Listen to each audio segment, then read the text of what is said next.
Veterans, there's a myth out there that is literally killing us at a rate of over 21 a day. I know you've heard that if you get better or if you go to therapy, that your claim could be jeopardized. But the truth is, your mental health rating won't disappear if you get better. Veterans are staying in dark places because they think that their financial survival depends on it. The same influencers and companies that are profiting off the backs of veterans who need help with the claim process are the ones fear-mongering this very lie. Veterans are avoiding things that could genuinely make a life-changing impact for them, and their family, and their kids, their spouse. So let's go about debunking this, the truth about VA ratings and their protections.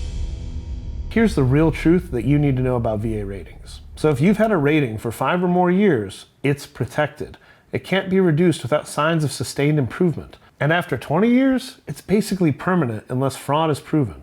And if you're 100% permanent in total, well, that's even more protection. So let's talk about what the VA is actually looking for. They're not monitoring your therapy sessions. Improvement has to be sustained and significant. And most of all, 1 good month does not equal a rating reduction whatsoever. The standard is that material improvement on the ability to function. To summarize the reality of re-examinations, most mental health ratings aren't routinely re-examined. The VA is not looking to reduce you. The only time that reductions really do happen is when let's say someone's had a mental health rating for 3 years. They've been at a 70% overall. Now they filed something secondary to that mental health claim, and what happens? Well, the mental health gets reevaluated and the new claim that they claimed secondary to it gets reevaluated. Now, this isn't done to spite the veteran or to punish them for claiming a secondary claim. It's done because, well, you filed a new claim. The VA would honestly think that you're probably getting worse. So not all reevals are inherently negative. It's just not the way that it works. The VA is much more concerned with new claims than they are old ones. Why? Because they can barely keep up with the new ones. That's their entire mission set. That's what Congress grades them on. That's where their concern is, and this is backed by the VA's own statistics. When re-exams do happen, even if they want to decrease you, you have appeals, you have options. There's many things out there. It's not the end of the world, and it's not the end of the road. And it's not final.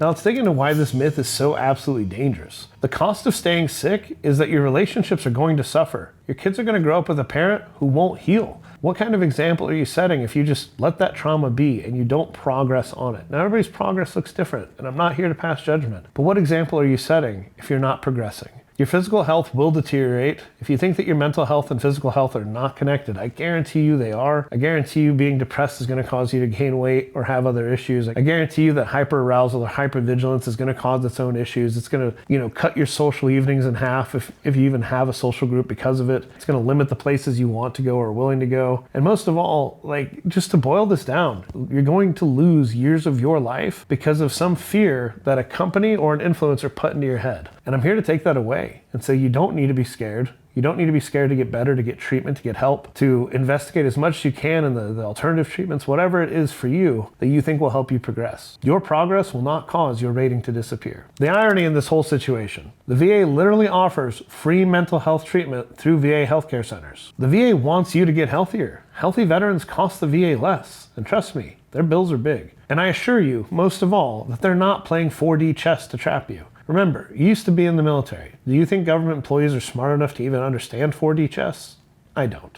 So let's talk about what getting better actually means. Getting better does not equal cured. I do not think I will ever be cured of survivor's guilt or of PTSD or of many other things that happen to me in service. Have I gotten much better? Yeah, every single year I get better. But you have to understand that getting better doesn't equal cured. And that's not the standard you should hold yourself to. It's not how the VA is going to look at you. It's not how anybody should look at this at all. PTSD doesn't disappear. Depression doesn't vanish, and anxiety doesn't evaporate. Over time, you gather tools that are learned specifically to you. They're different for every individual. And at the end of the day, a few years down the road, you're going to have a full toolbox. You're going to have the tools that you need to navigate the waves, the patterns, the issues that you find yourself going through. You gain these tools to function. Better means functional, means improvement, doesn't mean perfect. Here's what the VA actually considers improvement. The VA considers the ability to maintain employment, the ability to maintain relationships, all as improvement, right? A reduction in severe symptoms like suicidal ideation or complete social isolation. These are the things that the VA will call improvement, not I had a good week or therapy is helping. Here's the reality of medical documentation.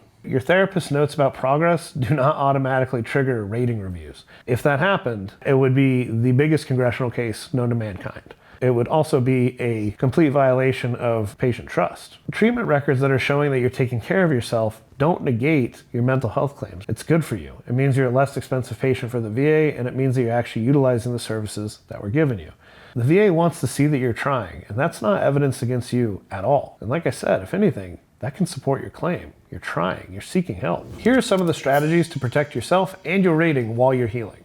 Number 1, smart strategies. Understand your rating effective date. You need to keep all copies of your rating decisions. Now, if you are called in for re-examination, you need to prepare honestly but thoroughly. And understanding the resources available to you for that preparation is absolutely key. Now, one of the biggest things is knowing the difference between a C&P exam, which is for claims, and an exam for treatment, which is confidential. Going to the VHA, i.e. the doctor, for an appointment does not mean that they're going to go and take that information and give it to the Benefits Administration to use against you whatsoever. If they did that, the system would break, there'd be a massive congressional hearing, it would literally be a self-defeating system. It doesn't work like that, rest assured. You have to be honest in your treatment and strategic in your exams. And by strategic, I don't mean exaggerate, I do not mean lie. What I mean is that your therapy sessions are a safe space for you to show progress, ask questions, work on building those tools up, get whatever help you need. You're probably not going to focus all of your therapy session about your worst day ever. The C&P exam though, that's not the time to talk about progress. That's the time to talk about what your worst day is like and how your disability is affecting you.